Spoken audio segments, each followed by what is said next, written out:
What's up guys, Caleb here with another installment of Reality Check, and today we are talking about the LG V30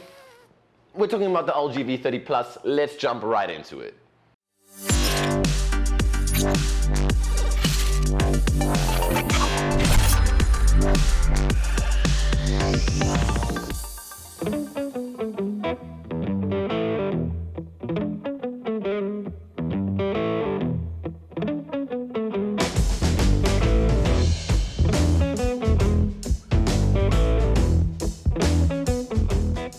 Let's just talk about LG a little bit quickly before we jump into the V30 Plus. Typically, they put their G series phones as their flagship. They also have the V series lineup, which is generally a better spec and just better all-around phones, but the G series are still pretty awesome. In that context, we are talking about the LG V30 Plus. Now, it's one of the better phones to come out of 2017. One might even say one of the best, at least among the best. And let's talk about it in a little bit more detail. Let's jump right into the build. Now, it's a very 2017 styled phone. This has been all about bigger screens, less bezels, slimmer designs, and the LG V30 Plus falls in line with that. It's got a tempered Gorilla Glass 5 front and back cover with a steel lining around the edges. So the Gorilla Glass gives it a slightly fragile feel, but it also does allow for wireless charging, with the steel frame giving it a bit more of a rugged feel, which I really like. It's IP68 water and dust resistant, and oddly I've noticed a couple of phones are lacking that, so it's good that they included that. And overall, it's relatively lightweight, coming in at about 178 grams, which is generally speaking lighter than, let's say, the Samsung 8 Plus and the iPhone 8. Overall, it's got a great simplistic minimalistic design, and you guys know I'm all about that minimal design. And there's so much real estate on the screen. Speaking of which, let's jump right into that. The LG V30 Plus has a 6-inch OLED What is that spec? Okay. The LG V30 Plus has a 6-inch OLED 2880 by 1440 display. Now that isn't the best that you can find on the market, but it is still really, really good. Picture quality is really sharp and crisp, if a little bit muted, but it's still got a really nice natural color representation. There is a slight blue shift at incredibly extreme viewing angles, but I don't know really who ever looks at their phone at like a 170-degree angle, so it shouldn't really be a problem, but that is inherent to OLED panels. The biggest thing that I like about this screen is that it uses as much of the real estate on the phone as possible. So unlike the S8 where there's more screen, but you can't actually use the curved edges of it, this thing has really, really tiny bezels, which just makes more space and more room for you to work with on that screen. So that's really awesome. So another part of the LG V30 Plus that was just really well designed was the dual camera setup. So that's a pretty standard 2017 theme that we've been seeing with a lot of the smartphones. A lot of smartphones are coming out with dual camera setups, and the majority of them either have a monochrome or a telephoto lens. But now what they've done with the LG V30 Plus is really interesting. They've added a wide angle lens and your regular lens. So that's actually a very interesting different take, and I really like the result that it does with the photos. Overlay! So as you can see here, the HDR, first of all, is really, really cool. It adds a phenomenal difference. Also, if you just look at the comparison between the wide and the regular lens, it gives you a lot more room in the picture, so you can just take some really interesting landscapes and wide shots. I really like that about it. The dual lens camera system has an f1.6 and an f1.9 aperture setup. So that's gonna let in plenty of light, and it does pretty darn well in low lighting situations. The main camera lens is 16 megapixels, whereas the wide lens is 13 megapixels. So not a huge difference when you're taking photos of your phone, but just something worth noting. If you look at the Razr phone, they were both 20 megapixel dual lens cameras on the front. The selfie camera is not great. If you guys are looking for a phone where you can take awesome selfie pictures, the LG V30 Plus is not for you. It's only 8 megapixels f2.6, so you're not going to get the best quality out of it, but that dual lens camera system on the back is awesome. So they've done that really, really well. So just some of the features that the camera software provides is that you can shoot raw images in photo mode, you can shoot log in video mode, so that is almost unheard of for me personally. I've never heard of any cell phone camera being able to do that.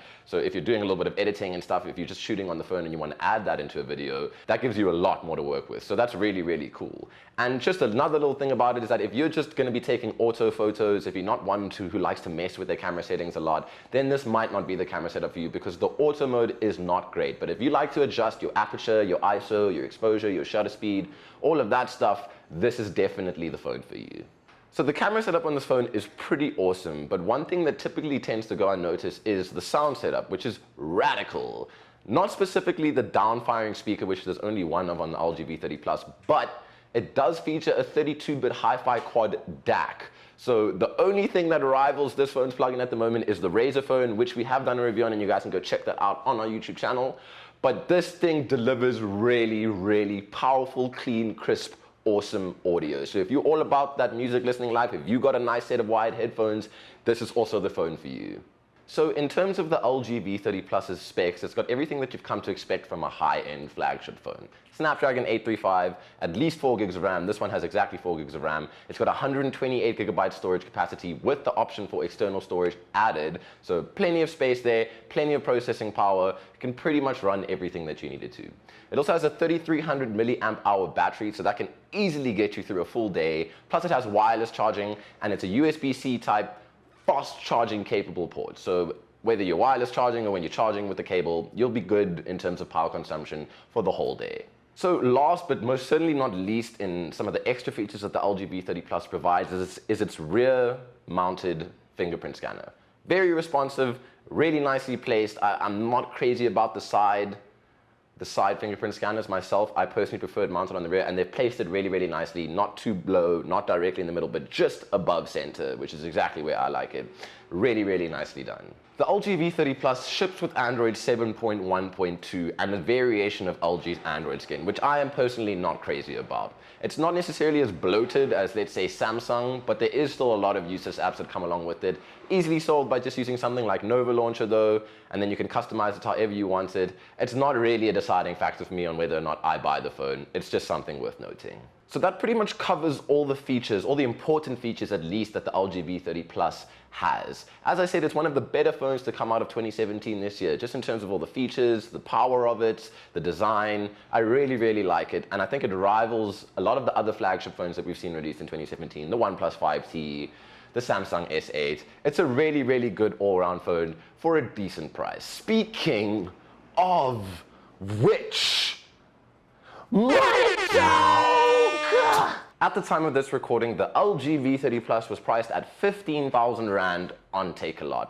If you wanted to buy it on contract through MTN or Vodacom, you're looking at around 700 Rand depending on the terms of your contract. Now that's not a bad price, guys. Again, it's a flagship model. It's one of the better phones to come out of 2017. So it's similarly priced in terms of every other flagship phone that you get. And that pretty much wraps up this week's installment of Reality Check. Let me know what you think about what? Let me know what you think about this new trend in smartphones where they are removing the headphone jack. I'm not crazy about it, but I want to hear your thoughts. Do not forget to hit like and subscribe, and we'll catch you guys next week for another installment of Reality Check.